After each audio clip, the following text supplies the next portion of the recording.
And welcome to today's expert webinar presented by Accountants World. My name is Div Bansali, and we'll be getting started in about 4 or 5 minutes here. I just wanted to call your attention to a couple of things before we go ahead and get started.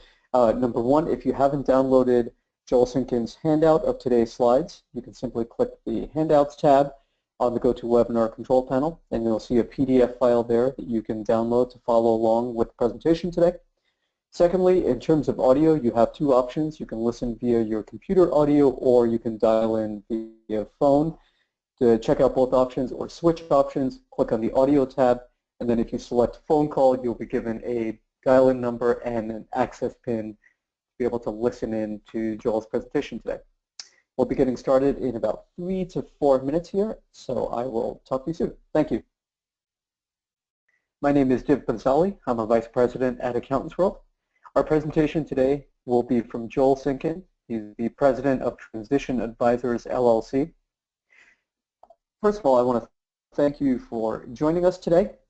We hope you enjoy today's presentation. This is part of the expert webinar series that Accountants World presents each year. A couple of tips on using GoToWebinar if you're not familiar with the tool. If you want to expand or hide the GoToWebinar control panel, simply click on the orange arrow at the top. To see your audio options, expand the audio tab, and you can select whether to listen via your computer speakers or via telephone. If you select phone, you'll receive a dial-in number and a PIN code to be able to access Joel's presentation. If you have any questions during the presentation, you can expand the questions tab, type in your question, make sure to click send as well, and that will come through to all of us. Joel will be answering questions at the end of the presentation, and if he doesn't get to it at the end of the presentation, we'll see the questions and he'll be able to follow up with you offline after the presentation as well. And then finally, as I mentioned before, if you have not downloaded the PowerPoint materials for today's presentation, you can click on the Handouts tab, and you'll be able to download the PDF and follow along with Joel. We do offer one CP for today's webinar, and that's based on active participation during the live presentation. Active participation means 3 things. Number 1, attending the live webinar for no less than 50 minutes.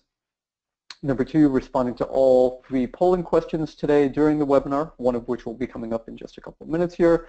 And then finally, submitting the post-webinar survey within 24 hours after the webinar has ended. So as soon as the webinar window, as soon as you close the webinar window at the end of the webinar, the post-webinar survey should pop up right there, and you can answer those questions and click submit. If for some reason you don't see it, don't worry about that. We will send a follow-up email within the next 24 hours, and that will include another link to the post-webinar survey as well. CP certificates will be emailed out within 2 to 3 business days after eligibility has been confirmed. As I mentioned before, today's presentation is part of the 2016 Expert Webinar Series presented by Accountants World. This is actually the second to last presentation of the year. The final one will be on Thursday, December 8th. Rick Telberg, the head of CPA Trendlines, who many of you know, he will be presenting 101 ways to make 2017 your best busy season ever. So please don't miss that. That is also eligible for free CP, just like all of the expert webinars are. So chances are, if you're attending today's, you're probably already signed up for that one, and you'll receive a confirmation email beforehand.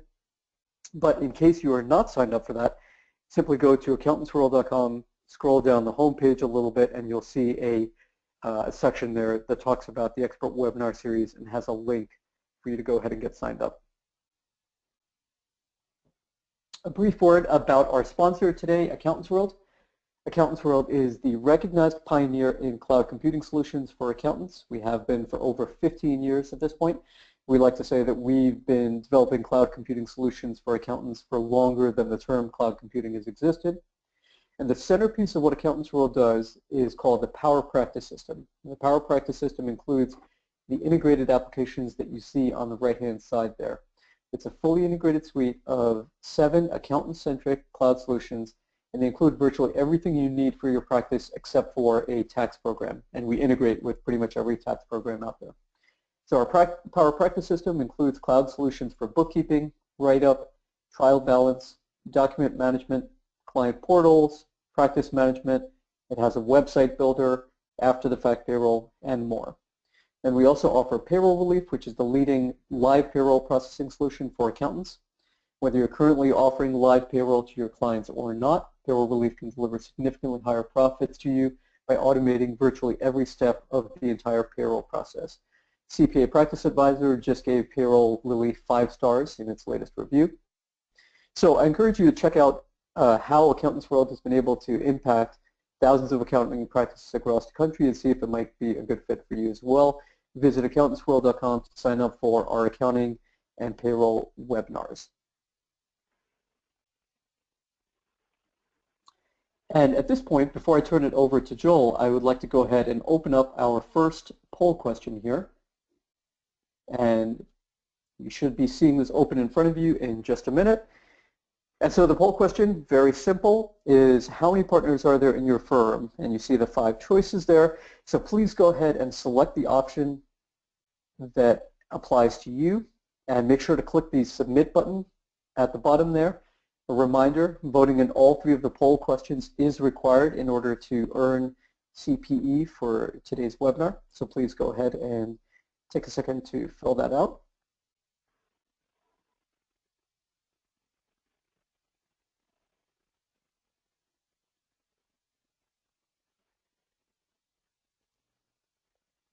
Okay, and we'll take just a couple of final seconds here.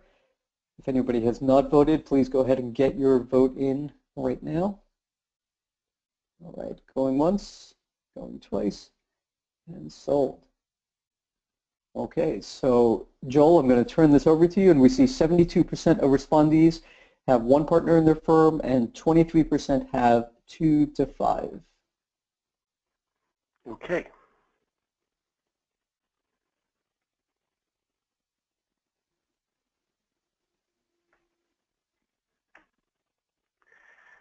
Okay, welcome everybody.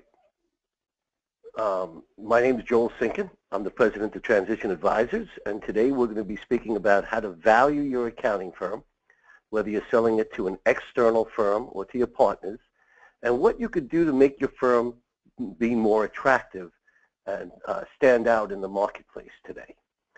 These are all very important aspects of succession planning and growth through mergers and acquisitions. I never treat a CPE class as an infomercial, but I think it's important to understand the perspective of the speaker. For the last 26 years, the only thing I've done is help accounting firms buy, sell, and merge with each other. Internal succession planning, ownership agreements, everything relating to growth and sales through M&A, exclusively of CPA firms, and that's been a total of 869 closings of accounting firms. So it's good we're speaking in 2016, because we've made a tremendous amount of mistakes in these 26 years, seen a lot of other people make mistakes, and we try not to make the same one twice. So hopefully we're going to help you avoid some of those pitfalls.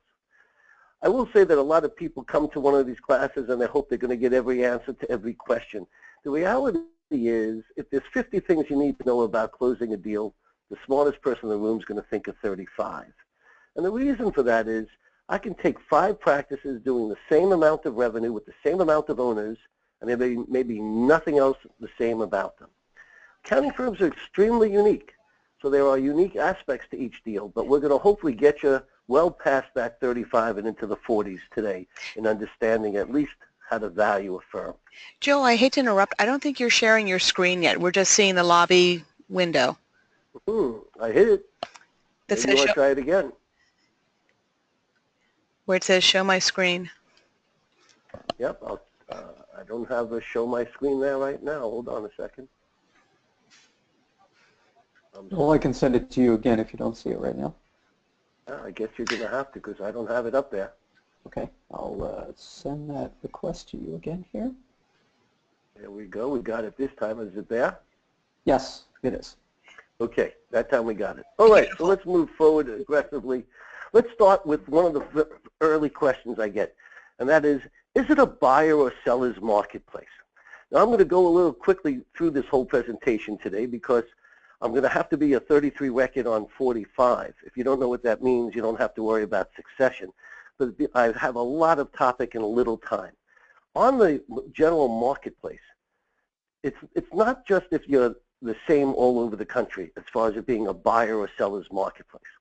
For example, if you in Long Island, which is where I'm from, I know I sound like I'm from Georgia, but I'm from New York. In Nassau County, Long Island, there's 3,200 CPA firms, the most in any county in the country.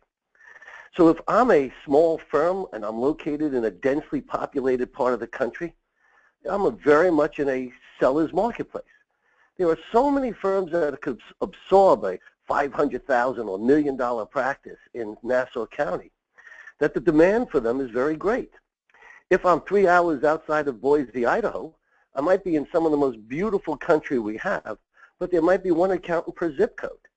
I've been in many situations where people said to me, I would never acquire my competitor's practice because once they retire, there's no other firm in the area to go to but mine. So location plays a very important part of it. So if I'm in an area of the country that's densely populated, and I have a small firm, let's say from 200,000 to $1 million, maybe $1.5 million, it's very much a seller's marketplace. The reason for the size being an important aspect of this is nobody could absorb a $10 million firm without a huge amount of incremental increases in overhead. However, there are firms that could be tucked in relatively easily. Well, I was consulting on a deal in Maryland last week that was a $400,000 or $500,000 seller going into a $4 million firm. They were able to absorb it into their current infrastructure. There was no technology needed to invest. They were keeping a couple staff, but they had the capacity to replace the retiring owner and a retiring manager. So if you're a small firm, densely populated part of the country, seller's marketplace. You're a big firm, that's where valuations are really having the biggest reduction that you'll see. Look at a place like Boston. The greater metropolitan of Boston has over 40 firms doing $3 to $10 million. But there's only 4 firms that aren't national, that are local regional firms, that are big enough to take on that much of a practice. And if there's 42 firms that meet that $3 to $10 million criterion in Massachusetts, I'll bet at least 50% of them lack the talent on the bench to execute an internal succession plan. So they're going to look to have to merge up. It's already a buyer's marketplace in that factor. Remember, there's 45,000 accounting firms that are members of the AICPA. You have the top 100, which brings you to about 35, 36 million. Then the G400, which brings you to about 8 or 9 million. Then the other 44,500. Now, what can change this equation of location, density of population, and size are niches. Sometimes if a firm has a very unique niche, it will have a greater demand on it regardless of where it is. Certain niches are very hot right now. International tax, family office are examples of such things. So also, if you have a lot of young talent in your firm, the greatest commodity in public accounting today is young talent, especially young talent with a book of business. So that also can throw the scales of justice off and make it a more seller-friendly marketplace if you have niches, young talent. But mainly, it's size and location that are going to impact the marketplace, the valuation, and is it a seller or buyer's marketplace. What helps all accounting firms, though, when they're looking at a succession plan, is an accounting firm basically only has 3 ways to grow. One is client at a time, which in a good economy is great. In a challenging economy, treads water. The last 10 years, we're seeing more and more firms developing marketable niches and doing wealth management and IT consulting and all these other things. But the fastest way to grow is still through a merger or an acquisition. I think before we get into how to value an accounting firm, and I promise you I will, when I teach the class on how to value an accounting firm, everybody comes with 3 questions. What's the multiple, what's the multiple, and what's the multiple? And we're going to talk about the multiple. But I want to start with, when should you start to even think about your succession? You know, when I first started doing this, most of the small firms I went out to see, and most of you on this webinar today are in smaller firms. 1990, most of my accountants went out to see their clients every month or quarter, did the work there. Heck, a lot of people wrote their check, the client signed it, and they left. But now we're in 2016. If you're not on the cloud, you should be, and you're going to be most likely. So we're communicating with our clients more than we ever have in the past, through the cloud, through email, staff picking up the work. But according to statistics, for example, one the AICPA shared, over 87% of accounting firm clients are only in the same room with their the partner that runs that oversees them once a year. We may speak to them by phone, we might email them, but you can't transition someone through email or the cloud. You can only transition them in a personal way. So for most people, when I say to someone, I'm 5 years from slowing down, it sounds like an eternity. The reality is it's only 5 visits. So what are you focus on when you're looking to reduce your time commitment to the practice is, how many more years do I want to work full time? How often do I see my clients? If I'm in the same room with them 4, 5, 6 times a year, it's going to take me a lot less time to transition than if I see them only once a year. So these are very important aspects of when to start. Because remember, most accounting clients are partner loyal. They're not brand loyal. If PwC loses a partner, they slap another partner in and the client stays because the client's going there because they're going to PwC. Most of your clients are coming to you because of you. The harsh reality is most of them don't even know if you're competent or incompetent, because if they knew that much to measure your technical skills, they'd be doing the work themselves. They come to you because they trust you. You're the most trusted business advisor they have. So it takes time to transition this loyalty to somebody else. So the more partner loyal, the less time we spend in front of our clients, the sooner we need to start our transition. I like a minimum of 3 years. And don't think in terms of when I'm going to retire, think in terms of when I'm going to slow down. Because most people don't work full time and then suddenly retire. Most people gradually slow down.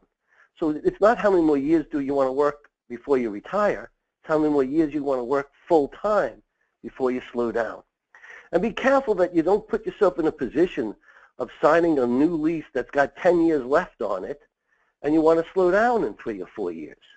I mean, I got this call recently. It's a great example. I get these calls all the time. It was from a firm in Texas, doing $1.5 million, telling me how there's 2 owners, that one wanted to work 2 more years, one 3 more years full time, then stay of counsel, and what a great firm they had. And at the end of the description, they said, and we just signed a fantastic lease, below market value, well-appointed space. I said to him, you're $1.5 million. How big do you think your successor firm should be? And they said, probably 5 to 20 million. I said, don't you think they have an office? By taking on this lease obligation and making it part of the successor firm's problem, they're going to lose a lot of people who don't want a satellite office and a lot of people that are going to reduce the offer made to them by the cost of that extra location. Start the process early. Don't put yourself into a lease that you make someone else have to swallow. These are some of the keys to when to start your succession plan. Now, when we're valuing an accounting firm, like I said, everybody wants to know the multiple. But the multiple is really the effect. As good business people, I want to focus on the cause. So this isn't in any particular order, but the first variable we're going to talk about is cash up front. So I'm selling, now keep in mind what we're discussing now is selling our practice to an external buyer. This isn't me selling it to a partner. This is selling it to an external buyer. Very big difference. So the first variable we're going to talk about is cash up front in any. I touch between the deals we consult on and develop between 60 and 70 deals a year.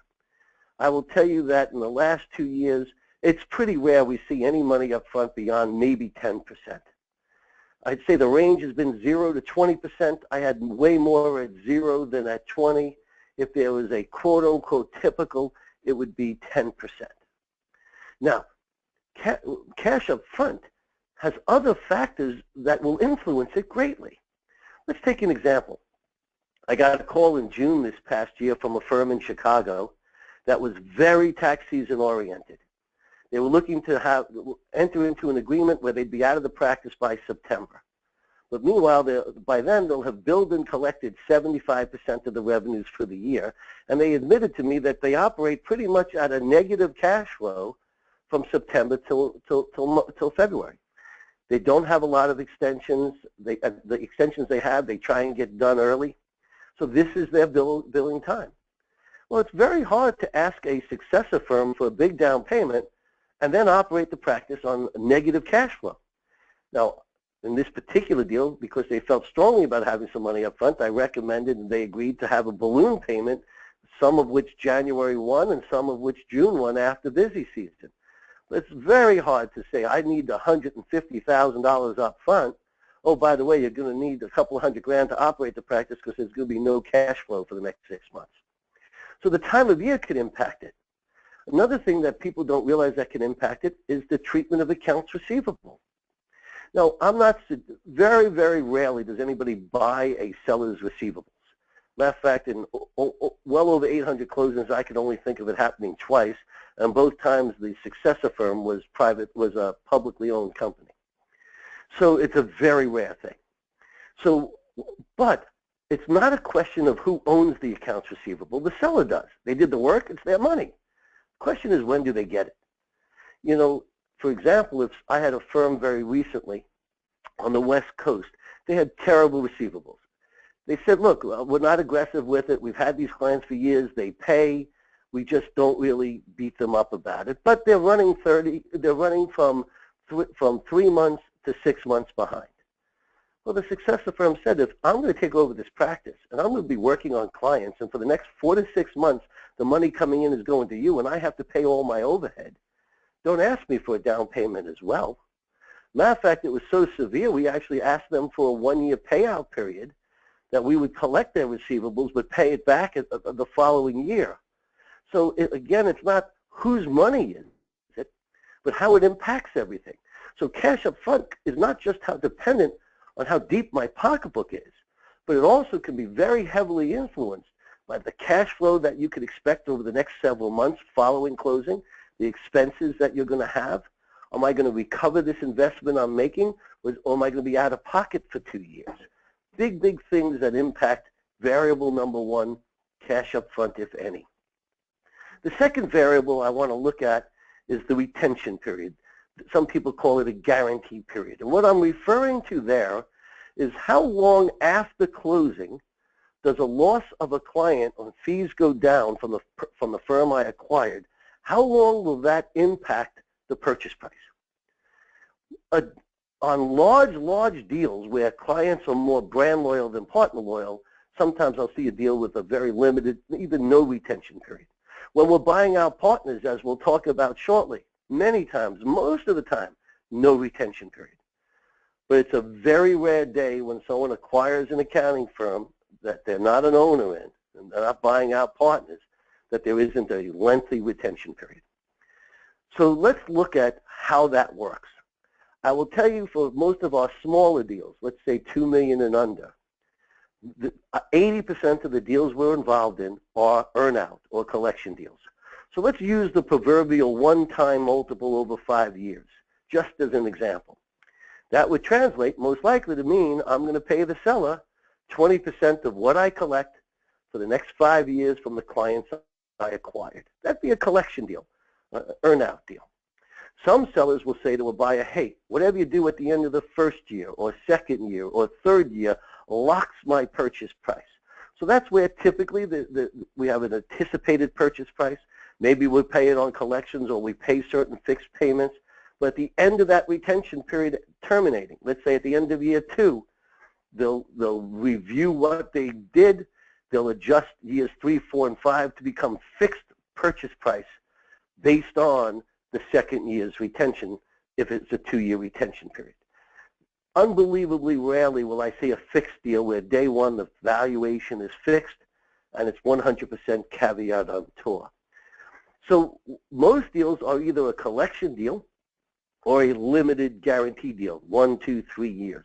What's very counterintuitive is what deal would make the best sense for a buyer and what deal worked out the best for a seller. We're in the process of finishing an article for Accounting Today where we reviewed almost 100 transactions that were closed several years ago, and we looked at mainly 3 different categories.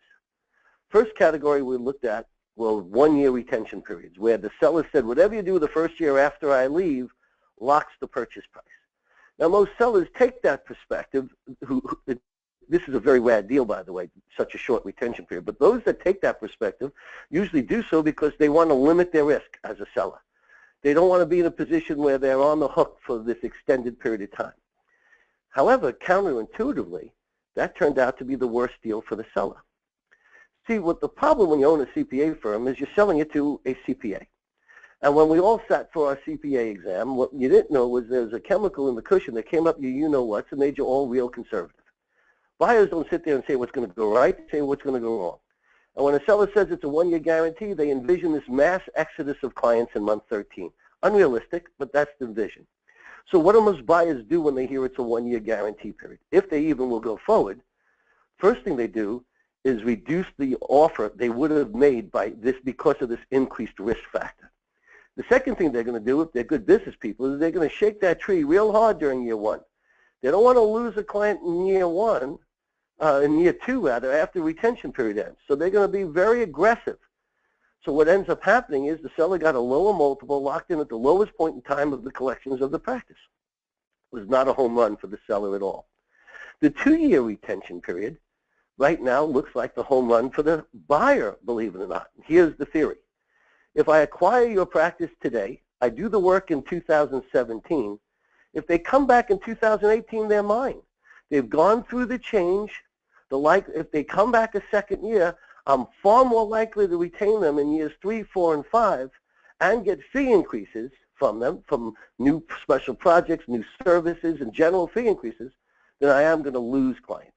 So what happened was buyers, by having a 2-year retention period, pretty much shook out what they were going to lose, if anything, and kind of locked the price before the revenues kept going up, where the seller would have participated in that increase. I say that because if a retention period should work both ways.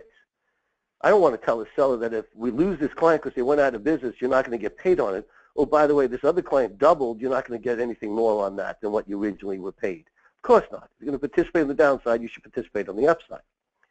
So the 2-year guarantee worked out very well for the buyer, with one exception. Let's call it the 10,000-pound gorilla client. You know, we had, for example, in Florida not too long ago, an $800,000 practice that 2 clients made up $300,000. Those they had to keep on a retention basis for the whole payout period. The rest of the practice, they did a 2-year retention period. What worked out the best, again, counterintuitively for the seller, was the collection deal. What happened was buyers, first of all, because of the reduced risk, offered an average multiple at 0.2 higher than they did on a short retention period deal. Also, again, if we've kept the clients in year 2, very likely in year 3, we're going to see some growth of the revenues, and the seller participates in them. So the duration of the retention period, is it 1 year, 2 years, the whole payout period, has a very big impact on the valuation of the accounting firm. You see on the PowerPoint right now an economy clause. Just to explain that, sometimes we'll have a 2-year retention period and a 3rd-year economy clause where the buyer says to the seller, hey, if in year 3 I lose the client to a local accountant, shame on me. If I lose the client because they died, went out of business, sold, relocated, there should still be an adjustment. So variable number 1, cash up front, if any. Variable number 2, the duration of the retention period. The third variable, in many ways, I think is the least understood, profitability. I know that sounds strange, but very recently for the AICPA and for the CVA group, I was teaching a class on how to value an accounting firm, and when I said to them that profitability of the seller is one of the least important things to me, I got just scorned and screamed at, and they all said, that's how you value a business. You value a business based on the profit it throws off. I said, I agree with you, but I think that's the profit it throws off for the successor firm, not the seller. And here's the example I gave them. Let's say I was a small $300,000 practice. I was operating out of my home. My wife, Kathy, answered the phone. My net was what, 80%? Then we were tired of people knocking on the door. We took an office. Kathy didn't want to come with me, so I hired an office manager. Now I'm netting 40%. At which point in time was my practice worth more to you? It's irrelevant. See, if I could absorb your practice with no incremental increases in overhead, it's a very profitable transaction. If I have to keep your lease, if I have to pay you goodwill, and I'm paying you over 5 years, but I have to deduct it over 15, have to keep your office manager who's got 16 weeks paid vacation, makes 120 grand, but been with you for 40 years. That does what? It impacts the successor firm's profitability.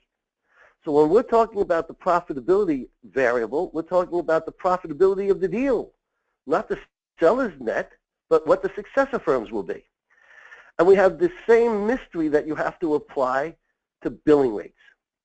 I'll give you another great example. 2 years ago, we had a very unusual firm down in Atlanta doing about $1 million. It was owned by 2 partners. They were the only senior level CPAs. Excuse me. Everybody else in the firm were paraprofessionals. They did all the heavy lifting.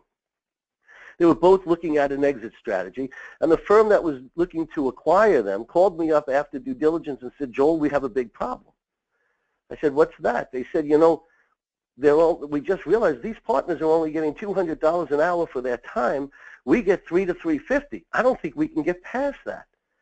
I said, well, in their firm, they have partners and clericals. In your firm, you have partners, you have managers, you have seniors, you have juniors.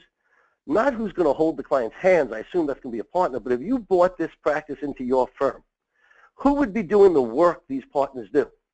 They said, oh, almost all the work they do is senior level work in our firm. I said, what is your senior billing rate? They said, 1.25 to 150. I said, well, I guess you're getting 200 now. See, again, they looked at a piece of paper and said, this is the billing rate. What does it have to do with your billing rate? If you're able to leverage that work down, you might be much more efficient. You get Accounting World to help you with the technology. It may take you less time and effort to derive the same fee, and that might make you more efficient and increase your billing rate without raising the fee. Conversely, I've seen the opposite.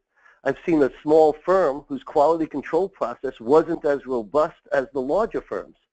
And as a result of that, the larger firm said, hey, Joel, it's going to take me more time and effort to derive these fees.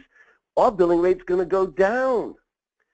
So while looking at the seller's profitability, looking at the seller's billing rates are important, what's more important is transposing that information into your firm so that you understand what your profitability will be, what your billing rates will be. And that's how you start to put together the third variable, which is profitability. Now, tax ramifications are very important. I have to tell you that you have to have that as part of your offer. You know, most deals are not 100% goodwill transactions. Hey, I understand if I'm a seller, I want goodwill, but again, we're selling it to an accountant. And if they're going to deduct it over 15 years, unless the payout's 15 years, they're going to reduce the offer. Sometimes it pays for a seller to allocate a whole bunch to consulting, keep their entity alive, have their entity continue to pay their life insurance and health insurance and feed retirement plans and pay the car lease and all these other things. Yes, what comes out is taxed at a higher rate, but you have the use of pre-tax dollars, and you're going to get a higher valuation for your firm. So part of the profitability variable is how the deal is being structured from a tax perspective. First variable, cash up front, if any. Second variable, duration of the retention period. Third variable is the profitability of the transaction for the successor firm. The fourth variable is the easiest one. It's the duration of the payout period. I will tell you for my smaller firms, let's say under $1 million, 4 to 7 years is the bulk of those deals. Most of them are 5 or 6 year payout periods. Very rare do you see 2, 3 year payout periods or 10-year payout periods on a small firm. Larger firms almost always have much longer payout periods, typically 10 years. And again, if I'm acquiring a large firm and I'm operating 1/3 labor, 1/3 overhead, 1/3 profit, to pay a reasonable multiple, I'm not going to give up 20% of collections. That means the seller's making more money on it than I am. They're going to need a longer payout period in order to make the deal work because they have less profitability in that larger firm. So if we look at our first 4 variables, and when we look at how they interact with each other, we can come up with the 5th variable, which is the multiple. The multiple is the effect. The other things are the cause. So less money down, longer payout period, longer retention period, higher profitable in the way it's structured, a higher multiple. Ask someone to pay you faster with more upfront and goodwill and shorter retention periods, you're going to get a lot less. So let's take that into a real-world example. Excuse my cold. Let's say that I had a $300,000 small practice and every one of you on the phone was able to acquire me with no incremental increases in overhead. So on surface, a very profitable transaction. If I said, pay me 15% of collections for 10 years with no cash down, structured as a consulting agreement, from a buyer's perspective, would you do that deal? That's 1.5 times, and I have to tell you, I haven't seen a firm at 1.5 times in a couple of years. But as a buyer, me personally, I'd do that deal in a heartbeat. If I lose a client after 5 years, I collected 500%, I paid 0.75. I had no cash up front, no risk. I'm paying only on retention. Heck, if I increase the fees by 7.5% in years 1 and 2, I've paid for the entire acquisition. I would do that deal in a heartbeat, even though it's 1.5 times. Now, I have a lot of people say to me, well, Joel, the reason that deal may work is really more about present value because it's such a long payout period. I disagree. I disagree for 2 reasons. Number one, I always struggled with present value. I mean, I get it and everything else, but it's never been my favorite topic. But the real reason that I'm not a fan of putting it into this scenario that it impacts it is because present value is based on an interest factor. If you buy my $300,000 practice and over the years you keep growing it, and by the time I'm in years 8, 9, and 10, it's $500,000, and I'm getting paid on that, that's better than any interest factor. It's because of the lack of risk cash flow that I'd pay a premium. Now that same seller said to me, Joel, I want to be paid out in 5 years. Whatever you do in the second year locks the price. I want 10% up front, but I'll still give you a current deduction. Well, depending on where you are in the U.S., you're looking at most likely between 0.9 and 1.25 times. You know, in certain areas of the country, Metro New York, Metro D.C., Southeast Florida, practices tend to go for a high amount than other places in the country, but that would be the range. Same seller says to you, hey, I want to be paid out in 3 years. Whatever you do in the first year locks the price. I want goodwill, and I want 20% up front. Personally, with all of our relationships, I couldn't even get them 70 cents on the dollar. That same seller said, I want all cash at closing. I wouldn't pay 50 cents on the dollar. So here I am with the same practice that I would run to the altar to do it 1.5 times, and I wouldn't touch at 50 cents on the dollar. See, it's not the multiple. It's cash flow and profitability. Am I in positive cash flow? What's my risk factors? There are multiple different equations going on here and variables that you must put together. And what's very frustrating is I'll get a call almost weekly between me and my staff. Hey, Joel, I've already met someone. We've worked out all the terms. We just need someone to draft the contract and help us plan the transition. So I'll say, send me a term sheet. I get the term sheet. I see a multiple. I see a payout period. I call them up. I say, hey, what's the tax ramifications? The seller says goodwill is the same time as the buyer says consulting. I say, what's the retention period? The seller says, what's a retention period? See, you can't negotiate one variable at a time. You're setting yourself up for disaster. What you need to do is have them all out on the plate and sit there and say, well, this is the package. But if you say, well, instead of an 8-year payout, I want a 5-year, then I got to lower something else. It's easier to negotiate that way. And people want to say, well, a 1040 client's worth less than a business client. Yeah, the 1040 client, they make more per hour, they have better collections and less exposure. But they say, well, it comes at a bad time of year. I shouldn't have been an accountant. But the real reason that it has an impact is retention. If I have a 1-year guarantee, one visit doesn't make loyalty on a 1040 practice, that's going to reduce the value heavily. If I'm paying on collections, if I lose a client, I don't pay for it. I'm not going to reduce the value for that. So before we talk about how to value a practice when selling to a partner, let's get you your second polling question so make sure you all get your CPE for listening today.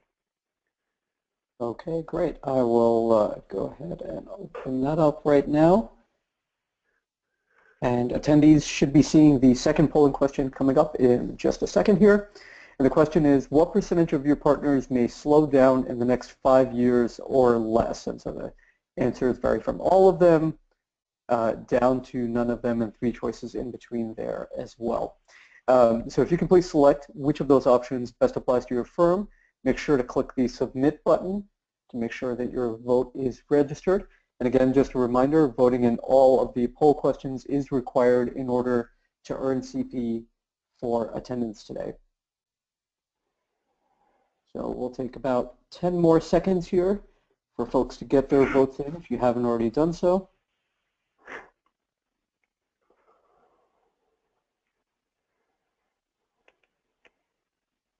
Okay, going once, going twice, and you're closed. And Joel, would you like me to share the results or just go right back to you? Well, sure, you could board up. Let's share them. Okay. So we see 38% said all, 34% said none, and then we've got a split in between primarily on 50% or more. Well, a pretty typical representation of where we are. The baby boomers are looking for succession, the millennials are looking for growth, and there's a lot of firms that have both, where three partners, one wants to slow down, two want to make more money. Let's spend a few minutes talking about an internal sale, because everything we've just spoke to was exclusively on buying someone else's firm. When we're buying our partners, things will work very differently. First of all, they almost always go for less, and a big part of that is the concept of sweat equity. Let's say Div and I started a practice 5 years ago. We're doing $500,000. Now we're doing $1 million, and I'm looking to get out. Isn't he part of the reason we grew? Isn't there a sweat equity part of it? So you almost always see a valuation done on a lower scale on an internal sale. What I'm concerned about frequently is how there's no retention period. Most people buy our partners regardless of retention. Now, if you have a firm that's been operating as a one-client philosophy, where where you have multiple partners dealing with every client, where clients are loyal to the brand, not to the individual, I get it. But most of you on today's call are small firms that are partner loyal and each have your own books of business. So it's a lot more challenging. What I would recommend isn't necessarily that you have to go to a retention-laden deal, but you should have a requirement that has at least 2 or 3 years notice so before I retire, and a transition plan that during those 2 or 3 years, I'm going to make bloody well sure that my clients are no longer calling me by the end of the second year, they're calling you. And we're going to put a plan together to do a transition, right? So in an internal sale, usually going to cover death and disability through a insurance, hopefully. A penalty buyout would be, for example, if we require 2 years notice and you don't give us 2 years notice, there'd be a penalty. Usually the penalty would be a retention period. Hey, if during the 2 years after you leave we lost clients and you didn't give us notice, you're going to be responsible for that, and your compensation is going to be reduced ratably. I think the important thing, and most of you aren't going to have internal succession, so I'm going through it a little quicker than normal. I think the important thing to understand when it comes to internal succession is a very simple concept. On this phone are quite a few partners and people representing accounting firms, and I would say hundreds of clients, if not thousands, between all of us together, we've given advice to the clients on whether they should buy a business.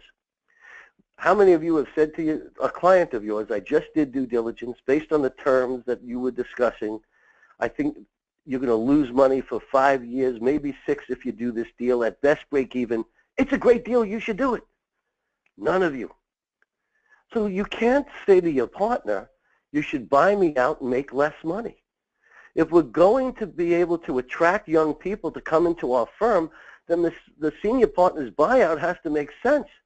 It has to leave some meat left on the bone. Because if I'm not going to make more money when you retire, what is my incentive to buy you out? And as a result of that, we're seeing things changing quite a bit on how people are bought out. Now, before I leave this slide, the only thing I'll mention is not only do you usually get bought out for your equity ownership, but you also have capital. Your share of the AR WIP, cash in the bank, less liabilities. That's got to be factored into it too. Most of the time, an internal sale will have one level payout period, frequently as much as 10 years for the equity, and probably 5 years for the capital. Because we can't just pay you all your capital day one. We probably need that to operate the practice. But there are different methods now used for valuing equity when selling to a partner. One, in some smaller firms that operate under an eat what you kill system, is the book of business that you manage. If we're a 3-partner firm and each of us have our own client base and it's very easily identifiable, I've seen sales for that partner be based on retention of that book of business. Or even if it wasn't retention laden, the valuation would be a multiple that we agree upon for that book of business. Other ways people value their ownership interest is based on equity. We're a $1 million firm. I'm a 30% equity owner. So if we agreed for that proverbial one time, my buyout would be $300,000 with a payout period. Now, before I leave that, let me say that multiples are changing dramatically. You know, in the early 1990s, you saw 1.5 to 2 times on small practices. You saw 1 to 1.5 times on internal sales. Then you saw it go down to 1.5, 1.25. Now, nationally, the AICPA's PCPS 2016 survey just came out. I work very closely with the AICPA's on succession matters, written books for them and articles. You'll see that the average multiple on an external sale in this country is now at 1 or less. The average multiple of an equity interest in buying out a partner is now probably around 0.8. So values have come down heavily because of the baby boomers, and the supply and demand curve has changed. But those who want to buy out based on a book of business is one way. Equity is another way. Most larger firms are getting away from concepts based on my client, your client, and equity, and are now being based on compensation. So the buyout is based on a multiple of compensation. Most often multiples you'll see are between, typically would be saying, let's look at that partner's last 5 years of income, average it out, multiply it by something between 2 and 3 times, pay that over 10 years, usually as deferred comp, plus their capital. And there's many buyouts that are hybrid. Some of the values based on equity, some of the values based on compensation, potentially even some on book of business. But these are the main methods of valuing the equity. What I want to emphasize is what I call the work backwards method to make sure your valuation works. What I mean by works is that we're leaving meat on the bone for the partners to make a living. So let's think of it this way. We have to find that happy medium where my partner who's retiring gets paid for their years of sweat equity and everybody else is making more. So how do we do that? We start by thinking, what is the available capital in the firm? So here's what we do. Let's say I'm a partner in the firm and all in, I'm making $300,000 a year. Let's say that we agreed to replace my labor is going to cost $100,000. Well, that leaves $200,000 left for the firm. How much of that do the remaining partners get? How much of that do the retiring partners get? And for how long? Based on that concept, we're going to be able to make sure that the retiring partners are paid for their years of sweat equity and the remaining partners are making more money. So what is that percentage? There's a debate about that. I would say typically it's about 50%. Of what's left is a target, but I've seen it higher and I've seen it lower. Again, that's going to tie into how long is the payout period. A 5-year payout period may have to have a higher percentage of the upside that's left for the remaining partners being paid to the retiring partners. Very important to always check this litmus test that you're always making a deal that makes sense. Especially if you're in the mode that you're trying to find what everybody's trying to find, young talent to come into your firm. You know, I've had many young talent people that have gone to a firm, they narrowed it down to 2 firms, and then they ask for the ownership agreement. And they see that one firm's buyout is so onerous that when the senior partners retire, the remaining partners are going to have to take a step backwards in income to meet this obligation. And obviously, that's not a firm that young talent is going to go to. Now, in addition to having this litmus test, I also want to recommend that in your ownership agreement, you put in a cap. A cap on a big firm might be 3 to 6%, on a small firm might be 10, 15%. And here's what the cap says. In no one year can more than X percentage of the revenue be paid out to retiring partners for their retirement deferred comp. In 2009, there was a firm in Metro New York that was very heavily real estate oriented. We had that whole crash of real estate. They literally went from $4 million to $2 million in 9 months. All their biggest clients just crashed because of varying factors that had happened. The obligation they had to retired partners was so strong that the remaining partners were basically working to pay rent and former partners and no income left for them, and the whole firm dissolved. If they would have had a cap that in no one year would more than 5 or 10% of the revenues be paid to retiring partners, those partners who were retired, maybe their 8-year payout would have become 10 or 11, but they still would have gotten a payout, and the firm would have survived. So it's very important to always remember that you can't squeeze the last nickel out of everything. You've got to make sure that this is going to work, because if the firm falls apart, you're not going to get paid anyway. Now, there are things you could do to make your firm more attractive in a merger or sale, one of which is embracing technology. I'll give you a great example. I had a top 100 firm come to us not too long ago, and they said, look, Joel, we'd really like to establish an office in New England. We don't have any there. And they said, here's our thought. We're looking for, let's say, somewhere between 8 and 15 million to start. But he goes, but I want you to think about this, Joel. Let's say you had two firms doing the same revenue. One firm has embraced technology. They're on the cloud. They're paperless. They're multiple screens. But their metrics are just so-so. The other firm have great metrics, great realization, great billing rates, great everything, but they're not on the cloud. He said, I'll take the firm with the poorer metrics that's embraced technology. I was shocked. I said to him, is that because it's going to cost you $10,000 to $15,000 per person to get them to your technology platform? He goes, not at all. It's because it took me 10 years to get everybody to throw out the paper, to go to the cloud, to make all these cultural changes. I can make someone more efficient. I can't make them throw away the paper. I'm just not willing to take a step backwards in my culture. So believe it or not, embracing technology is a very important thing to a successor firm, that you have done so. If you're on a different platform than they are, they're not as worried about that. They're worried about the culture of technology.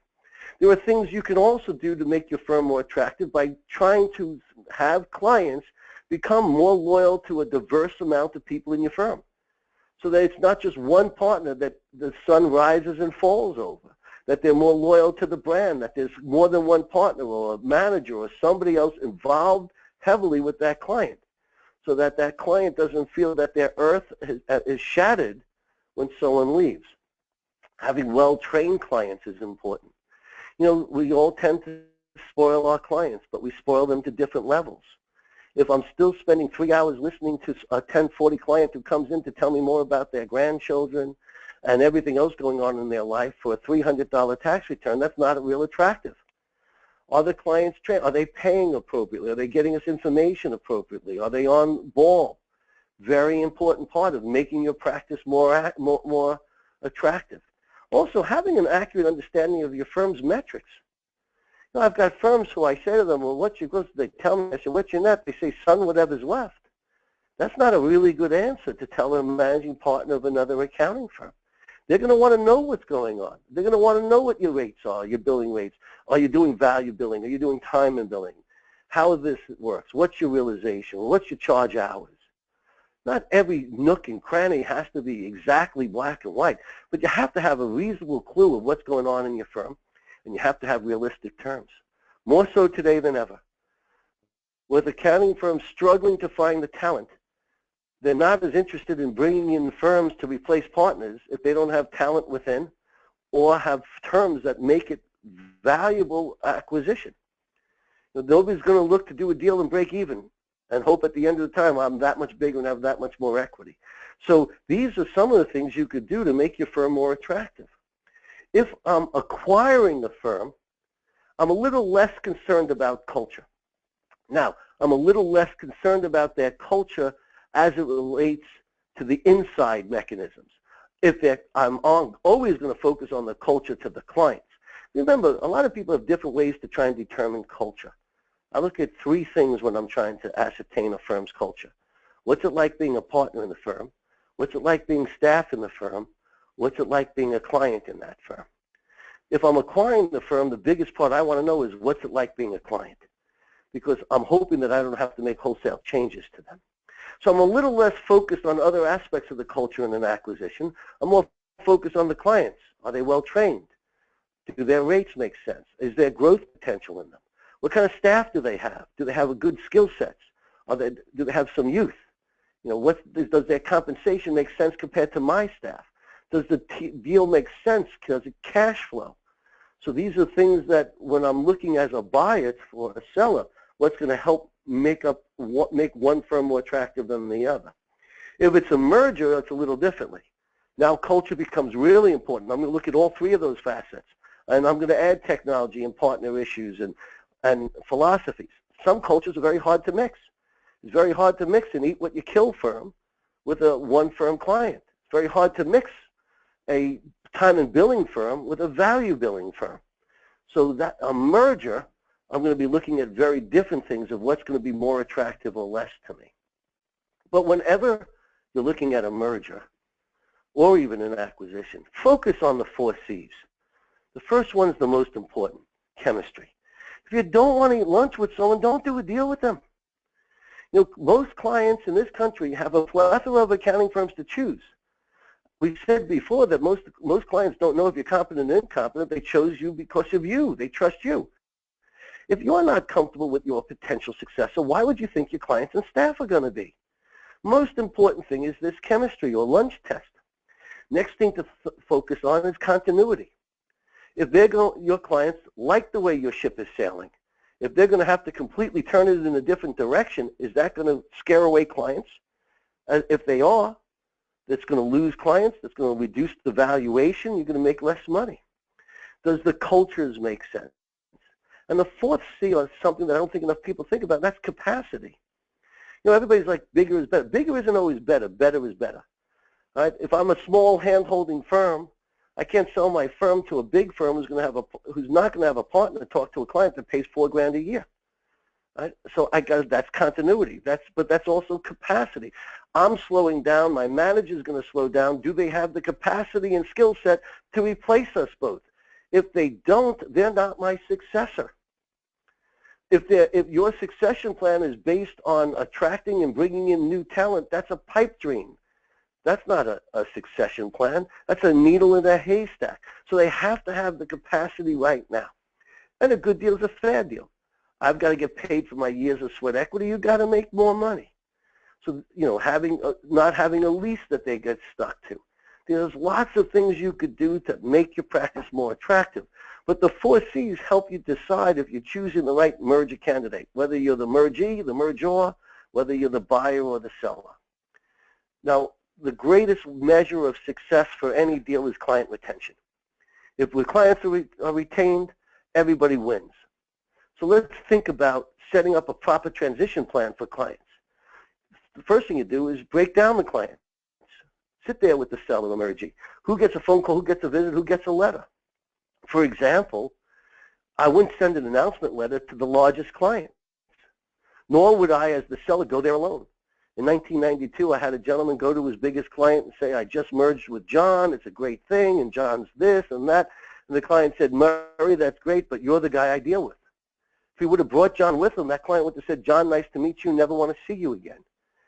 You're a leader here. You're not there to empower your clients to be the decision maker. You're the decision maker.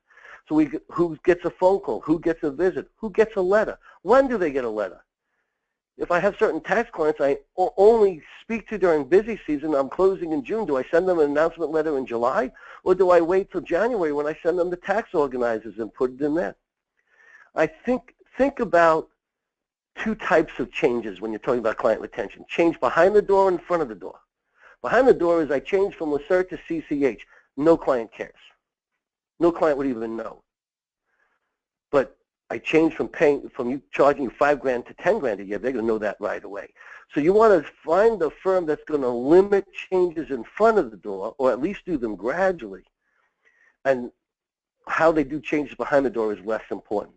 Also be cognizant of what do clients fear. They have 4 main fears. Is the owner that I've been working with still there? Is it going to cost me more money? Do I now have to drive 2 hours to meet my accountant? And for many people who are used to dealing with staff, are they still there? So for example, if I was writing an announcement letter and Div was buying my practice, I would break my clients down into categories. Let's say one of the categories is doctors. So I'd write that announcement letter to that doctor saying, hey, I'm pleased to announce I've merged with Div. Div's an expert in the Obama tax laws and the modern computerization of accounting, especially as it relates to the medical community. So having Div with me is going to help us offer you additional services, yet maintain the same fee structure. I'll still be the principal in charge of you as a client. We remain geographically sensibly located here in Los Angeles, California.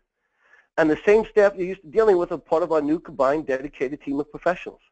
So in the first paragraph, I said, I'm still there, the fee's the same, I have an expert in your area, your staff is there. The greater the loyalty between clients and the practitioner, the easier it is to retain them if you focus on that. Now, almost everything we've discussed today is available on our website under the resource section. There's articles on valuing firms, valuing equity, transitioning clients, what to look for in due diligence. Help yourself, go in, dig right away. If you have any questions, obviously my run-on mouth didn't get to them, email them to us and we'll make sure we get you an answer. But stay tight for your third polling question. You've gone this far. Let's make sure you get CPE out of it. Div? Okay, thank you, Joel, for an excellent presentation today.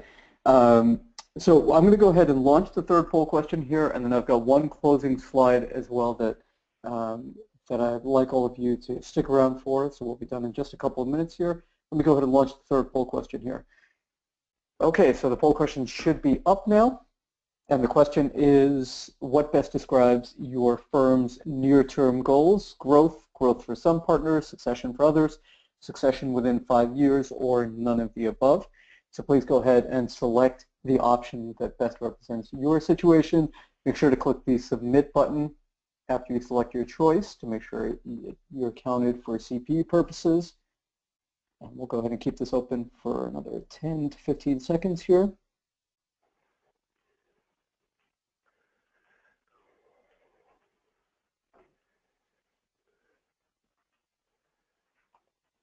Okay, and please go ahead and get your votes in if you haven't already done so.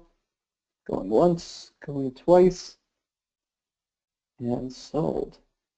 Okay, so we see 41% of you are growth-oriented, 14% growth and succession, and a quarter succession within 5 years. So that's great to see. So what I'd like to do at this point is just share one last slide here.